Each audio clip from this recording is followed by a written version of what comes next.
Hello and welcome to Two Tall Guys Talking Sales. We're your hosts. I'm Kevin. And I'm Sean. And we're glad you're here. For the next 15 minutes, we'll talk about a sales issue, big and small, for salespeople, sales leaders, and selling situations. We're glad you're here, and let's get started. So excited today. We've got a special guest, President of Optimus Sales Group, Marc Metz. Marc, glad to have you. Excited for you to be on the program today.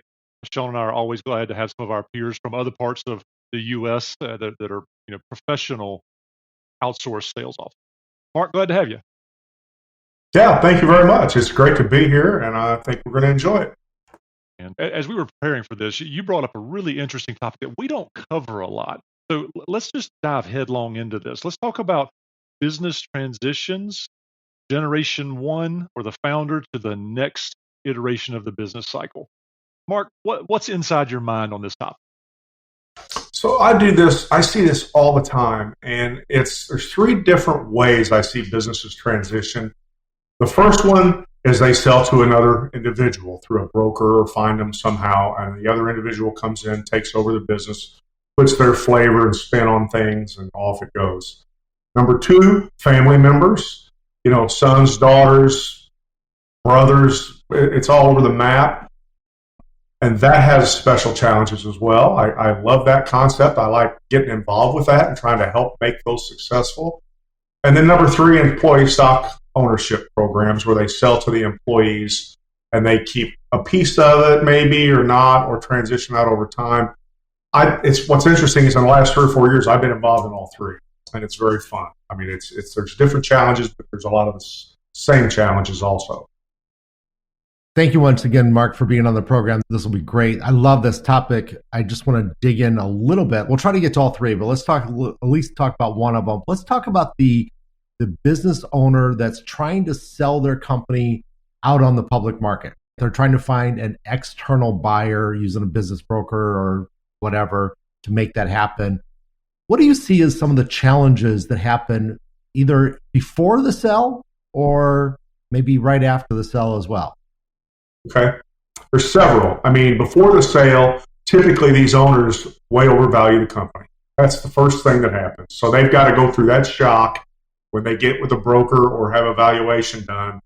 They got to get through that shock to say, oh my Lord, maybe I'm not ready.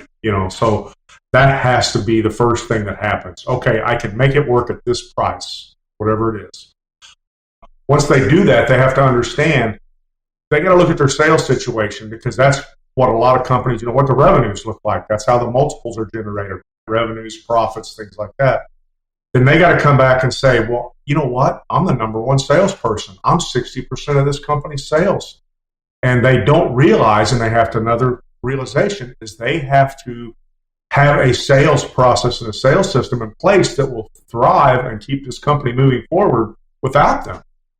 That's probably the biggest thing that I see for that kind of a situation where they're just selling outright. It's interesting you say that, because I've actually seen that where the CEO, the owner of the company, is the number one salesperson. And I would love to get your opinion on this, but I tend to tell those people, you need to get out of that role and stop being the salesperson. Because if I'm buying your company, and I'm in sales, so I'd probably be okay. But if most people are buying that company, they'll look and say, wait a second, I just lost 60% of my sales just because I bought you? I'm valuing this thing at 40% of revenue, not at 100% of revenue. Thoughts? Yeah, you really have to evaluate the loyalty of this customer base is it to the owner, and how much of that can you lose through attrition when this happens? So the owner really has to be aware of that and give that person that's buying the company the warm and fuzzies that things are going to be fine when they transition out. Because they might stay 6 months or something, but it's still going to happen. So you got to be aware of that, and you need to really start building that out before you sell.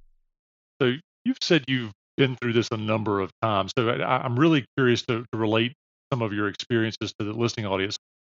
For the owner that's considering selling, what are some of the things that you would, based on your experience, what would you say, hey, do this first? Prepare this first. How do they get ready to sell? If they wake up tomorrow and say, I want to sell by April, they might be in challenge. But if they wake up and say, in a few Aprils, in a few years from now, what might the recipe be that you would prescribe because you've been there, done that? So the first exercise I recommend to these guys and gals is, hey, look, what happens if you get hit by a bus tomorrow? What's going to happen to your business? Think about that and start putting things in place that'll mitigate that risk, because that's the very, very first thing. And I'm talking all aspects: operations, sales, financial, all of those things. Look at everything. And I read a book years ago about, and when I first started one of my first businesses, always build a business to sell it. And the reason you do that is because then you're not working in the business, you're working on the business. You put systems and operations in place where you're not the main cog. And then you might end up deciding to buy the business from yourself, is what this person said, meaning not selling it. But at least you always have a business that will survive without you. That's the number one issue around all aspects of the business.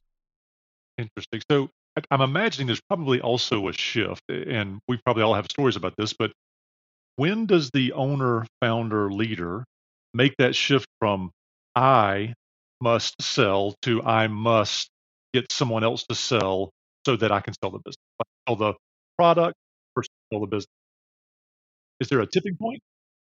The sooner the better. I mean, they need to have that system in place. I mean, they got to have a sales manager. Maybe they may move into that management role because the new owner might be able to do that too. It just depends on the size of the company. But it's so hard for them because sometimes their value is attached to these customers.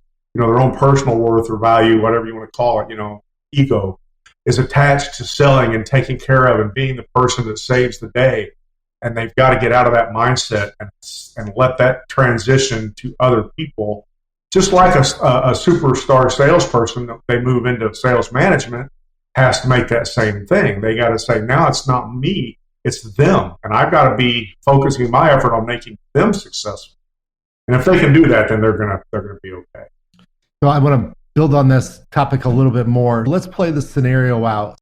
Let's just say there's a company and the owner isn't the top salesperson, but he has a top salesperson in the company.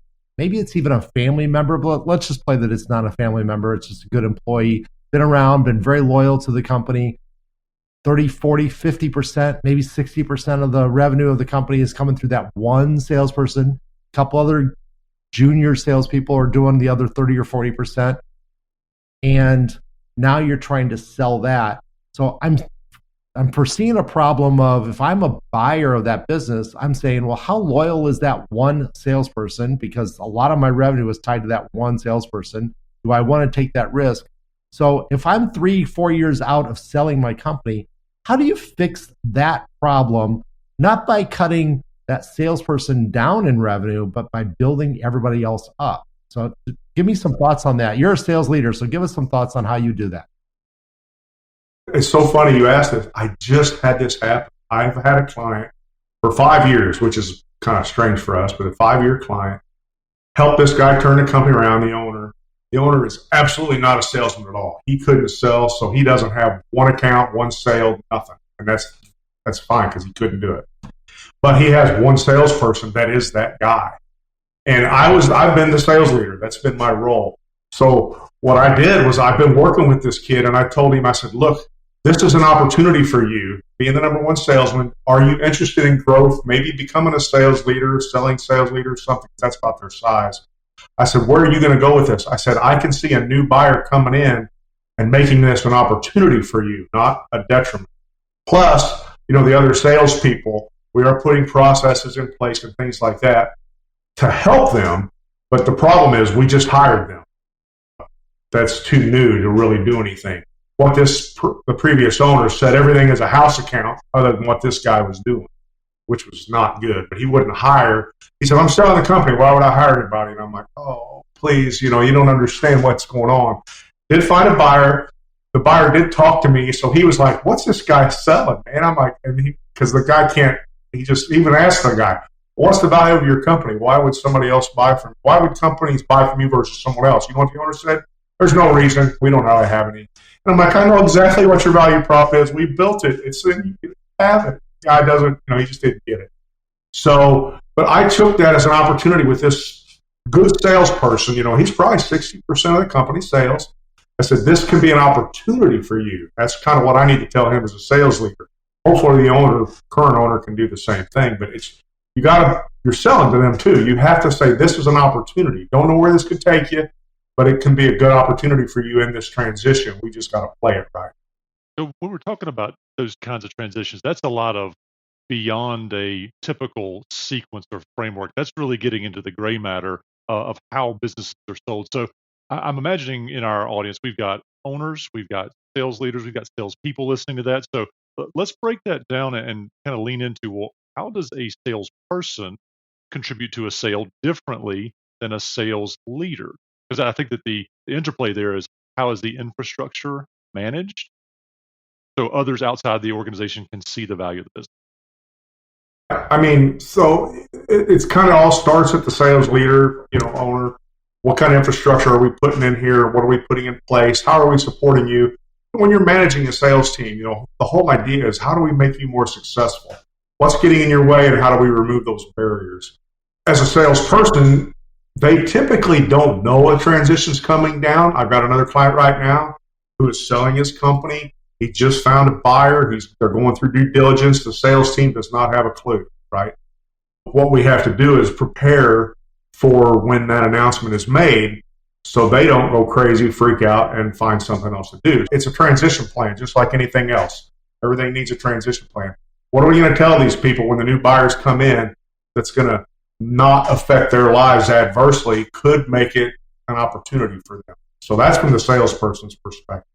Same thing with the sales leader. He's going to be, am I going to get along with this guy? Is he not going to want to do it? Is he going to want to do it himself? What's this all going to look like? The same thing. And the owner needs to take care of that. And sometimes the sales leader isn't privy to what's going on with the sale of a company until it's done, right? I mean, I don't know, and I can't say, I don't have an opinion one way or another if you should tell people you're selling or not. I would probably lean to the not, because people's minds are going to go negative as soon as you say stuff like that. They're going to freak out. That's just human nature. So let's talk about the next stage. Now there's the new owner in place. If you were hired by that new owner to help me jazz this thing up a little bit, we lost a few customers in that transition. That always kind of happens. They kind of were in love with the old ownership. And so I'm down. I'm at 90% run rate, 80% run rate after I bought the company. I need to get this thing jacked back up. What do you tell that new owner after they bought the company? How are you going to get this thing back on track? Sure. And we're doing that right now with this new owner of this other company. He came to me and said, first thing he said, why am I paying you and what do you do for me? Oh, okay. So we've had that conversation. I'm still here. We're good. He goes, what are we going to do next? What should we do? And I said, we need salespeople. We need at least 2. And he's like, what if I can be opportunistic and find some in markets we're not really in? We do have territories, but there's also some things we can do outside of the territories by bundling and whatever you want to call it. So he's actually hired a guy out of Chicago, which we're in St. Louis, so that's not even, we've never sold up there. This guy's from there, has the connections in our business. So I'm like, I would go for that. I would go for that in a heartbeat. So he's actually hired 2 people, and he's going to try to hire a 3rd as soon as he can and get really aggressive with our growth strategy. So we review everything we've done before. What's our value prop? Why are we selling? Who are we selling to and why? We're going to ping a lot with the existing salesperson. What are you successful in? Why are you so successful? What are you doing? What's interesting is the past owner would not let me invest in anything. I had a free CRM because I only needed 1 seat. There's the 1 sales guy really selling. The other 2 are inside people, which is fine. I wanted licenses for them, but I couldn't get them for free.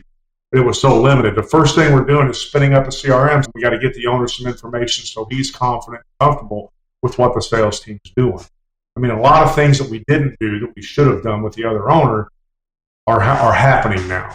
Now, that's not always the case. This owner is just the past owner was a little bit of a different kind of guy, and he actually took it over from his father, but he doesn't have anyone in his family that he would hand it over to or would even want to. So that's why he sold it. Awesome. We are right at our 15 minutes. We didn't get really a chance to talk too much about you and your business. Can you come back for next week and join us again, and we'll cover some more of this subject? We still got 2 other scenarios that you talked about, and then we'll tell everybody how to get a hold of you. Does that work? Yeah. I'm an old sales guy. I'll talk way too much. So There you go. There you go. Thank you very much, Mark.